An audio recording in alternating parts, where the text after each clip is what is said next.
Boleh jadi saya katakan sebenarnya Prabowo itu kan Indonesia banget. Dia punya sikap ingin mikul dur bendem jeruk. Dan orangnya juga bukan tipe pendendam. Ya, Terbukti lawan-lawan politiknya diajak ikut serta. rangkul semua ya. Ya, kalaupun seharusnya Megawati juga bisa memperlakukan para pemimpin bangsa sebagaimana dilakukan oleh Prabowo Subianto. Ternyata perlakuan dari seorang pemimpin bangsa itu dengan tidak melakukan pra pengadilan historis, maka itu merupakan sebuah penghargaan. Tidak ada dendam di antara kita. Tidak ada rasa sakit hati di antara kita. Masa lalu biarkanlah berlalu. Gitu. Assalamualaikum warahmatullahi wabarakatuh. Sore ini kita berjumpa kembali dengan Hamid Nasution TV. Kita kedatangan tamu dengan seorang narasumber sekaligus pengamat politik, Bapak Dirwanto. Apa kabar, Bang? Waduh, baik. Alhamdulillah. Wassalamualaikum warahmatullahi wabarakatuh, Pak Sarul. Jauh-jauh nih dari Palembang ke sini ya. Ya, kita generasi perantau. Baru-baru ini, sekitar 2 hari yang lalu, ada HUT PDIP. Ya. Oh, ya. PDIP. Satu hal yang menarik dari HUT PDIP itu, diberitakan bahwa Ibu Megawati menangis terseduh-seduh karena gembira dicabutnya TAP MPRS nomor 33 tahun 67. terkait dengan kekuasaan Presiden Soekarno. Apa maknanya? Ucapan terima kasih yang setulus-tulusnya saya sampaikan kepada seluruh rakyat Indonesia dimanapun kalian berada atas pelurusan sejarah Bung Karno. Ucapan terima kasih juga saya sampaikan kepada Presiden Prabowo Subianto.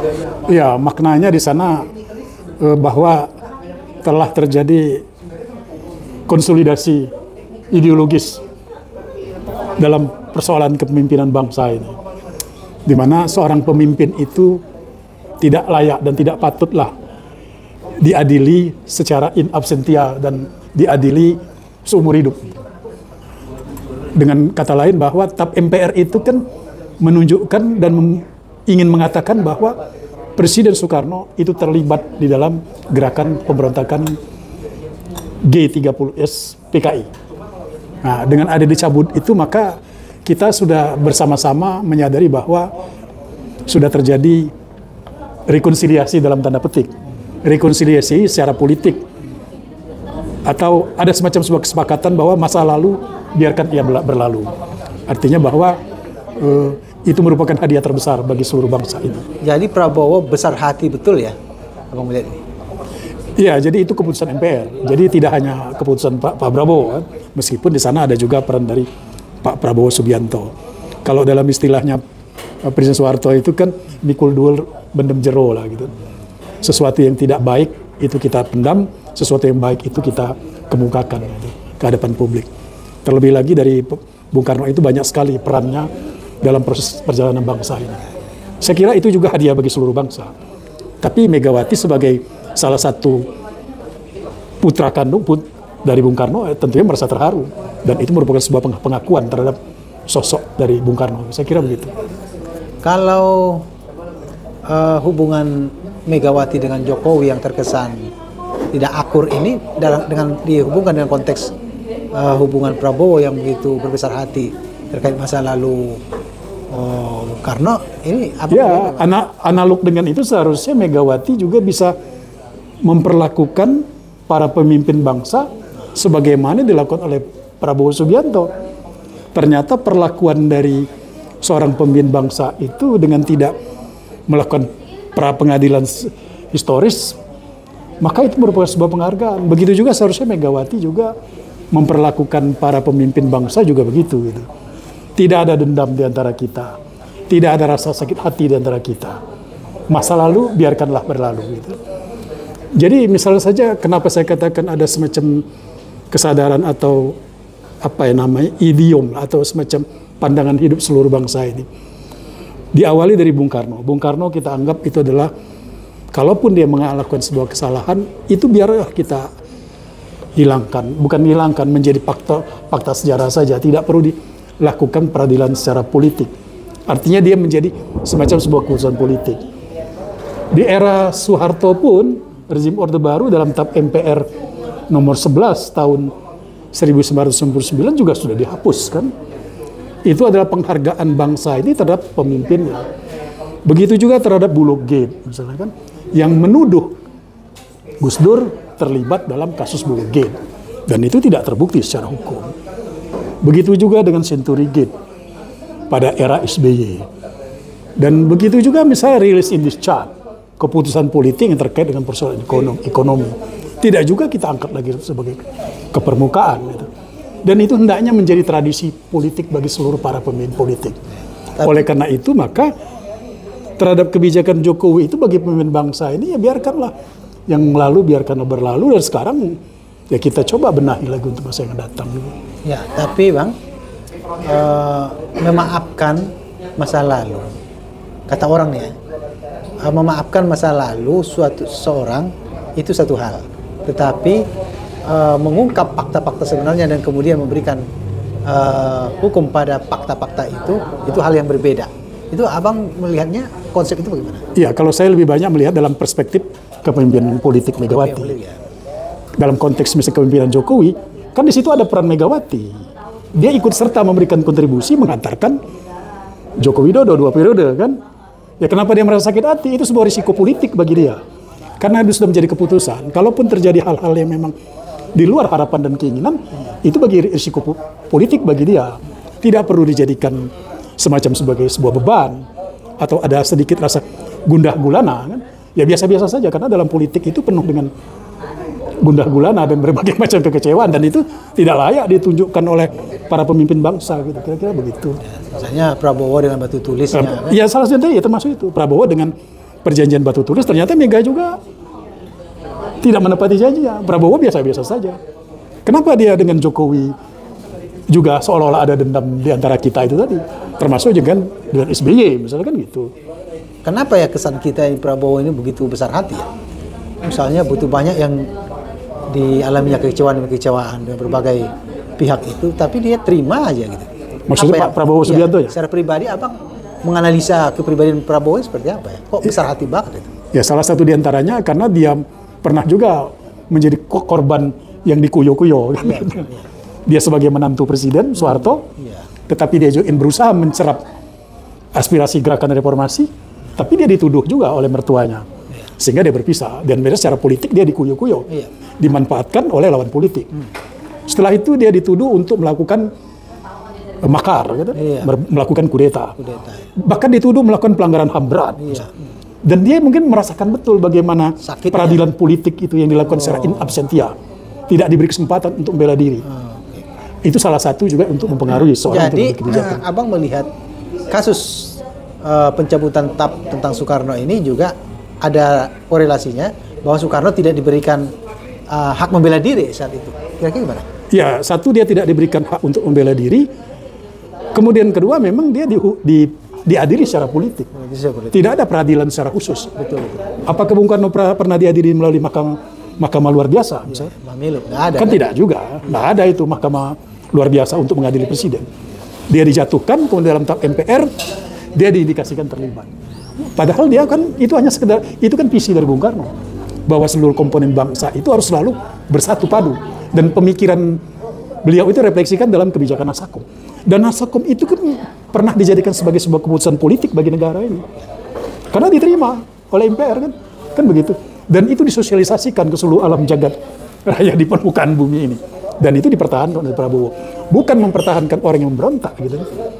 Saya kira begitu. Itu kan persoalan visi, persoalan pemikiran kan itu. Kalau ada yang berpikir bahwa pencabutan ini nanti akan memberikan celah bagi tumbuhnya, berpeluangnya berkembangnya ideologi komunisme, ya? Ya, kalau dia ideologi itu terus berkembang, menurut saya ya tidak ada masalah gitu. Sepanjang ideologi itu tidak diwujudkan dalam bentuk sebuah gerakan keorganisasian untuk mengganti dasar dari negara kita ini. Jadi ininya situ ya. Iya, misalnya dilakukan kajian-kajian akademik di kampus, kan ada juga orang nanti terpengaruh aliran pemikiran komunisme misalnya. Kan begitu. Tetapi tidak bisa juga kita adili secara hukum. Terkecuali kalau ada undang-undang yang mengatur bahwa orang yang memiliki pemahaman tentang komunisme misalnya harus kita adili. Kan belum ada itu. Kalaupun diatur oleh TAP MPR juga bukan merupakan sumber hukum. Karena sumber hukum itu undang-undang dasar, kemudian undang-undang, dan terus peraturan pemerintah selanjutnya. Memang luar biasa ya. Ini kita itu apa namanya tarik menarik kepentingan ya. Ya, jadi itu bagian dari tarik menarik dari perjalanan bangsa ini. Terlalu banyaknya komponen bangsa, Terlalu banyak, dan sangat majemuk. Majemuk ya dari segi ideologi, Iya, dari segi ideologi, suku ya. Luar biasa itu. Biasa ya. Tidak setiap orang mampu. Wong dunia Arab saja terpecah belah seperti itu. Kita masih bisa menjaga itu. Gitu. Jadi ada sebuah budaya yang menurut saya yang memang yang telah terumuskan dalam Pancasila itu tadi. Menjadi sebagai sebuah way of life yang merupakan perjalanan bangsa yang jauh sekali dari beberapa abad yang lampau itu. Ada kehidupan yang harmoni di antaranya itu. Saya kira begitu. Nah, harapan ke depan itu mungkin Prabowo juga punya visi seperti itu. Sehingga boleh jadi saya katakan sebenarnya Prabowo itu kan Indonesia banget gitu. Dia punya sikap ingin mikul dur bendem jero. Dan orangnya juga bukan tipe pendendam. Ya, ya. Terbukti lawan-lawan politiknya diajak ikut Dia serta. rangkul semua ya. Ya, kalaupun ada dalam tanda kutip pengkhianat, dia senyum-senyum saja. Ya kan gitu.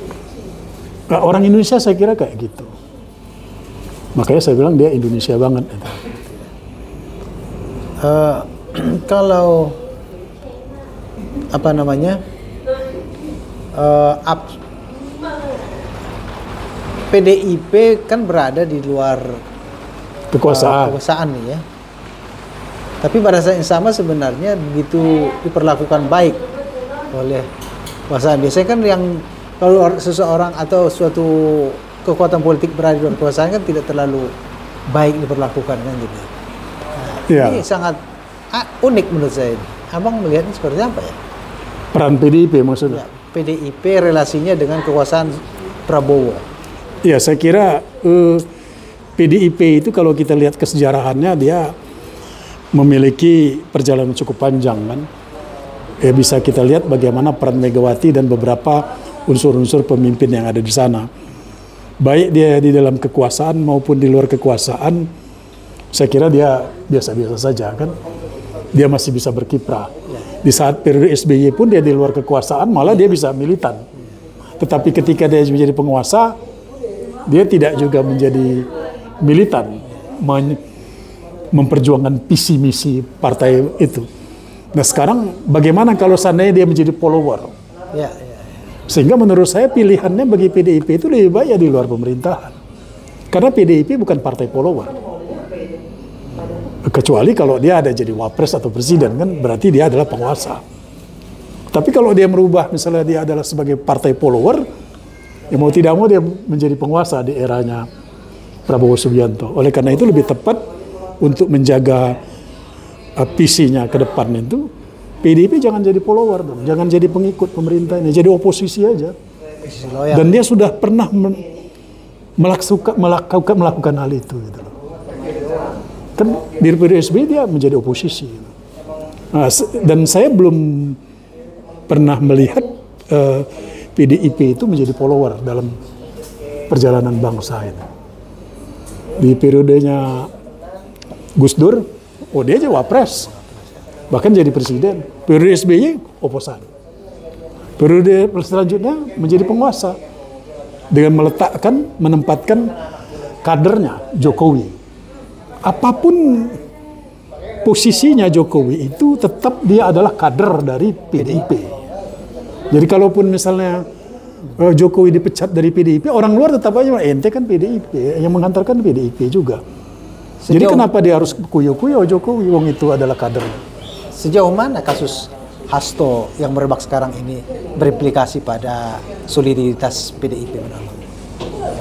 Ya sebenarnya kasus ini kan menurut saya ini kasus PAW, pergantian antar waktu anggota dewan gitu kan. Dan itu menurut saya proses itu biasanya normal-normal saja gitu.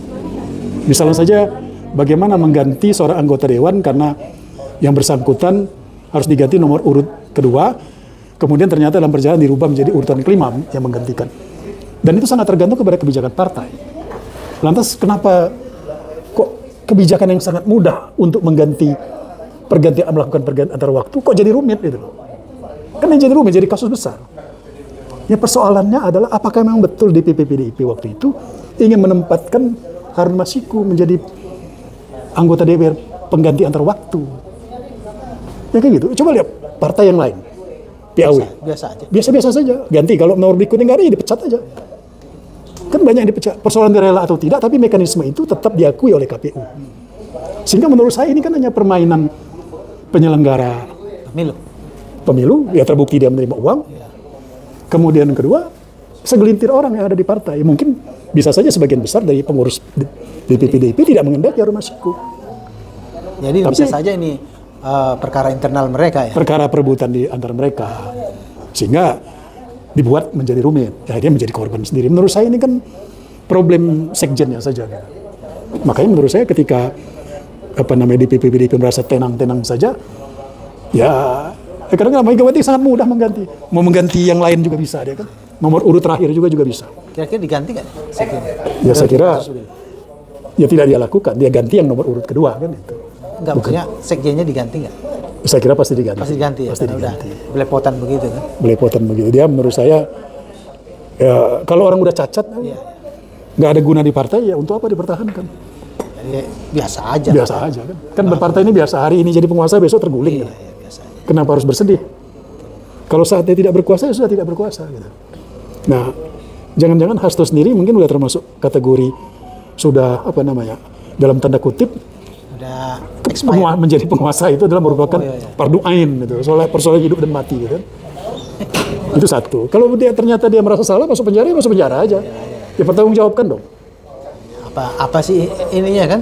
Ya. Apa sih beratnya untuk melakukan itu ya? Iya, paling beberapa bulan saja kan. Biasa saja kalau merasa benar gitu kan. Kalaupun merasa melakukan perbuatan itu ya pertanggungjawab saja. Itu baru politisi namanya. Jangan bawa data sampai ke luar negeri itu bukan negarawan itu. Jadi bikin kemana-mana ya? Ya dibawa kemana-mana itu malah ngerecoki orang. Ngerecokin ya. Itu kayak apa? Tapi implikasi kisruh PDIP ini nggak ada sedikit pun berpengaruh bagi. Oh nggak ada itu. Nggak ada efeknya bagi rezim ini, nggak ada efeknya bagi partai-partai lain.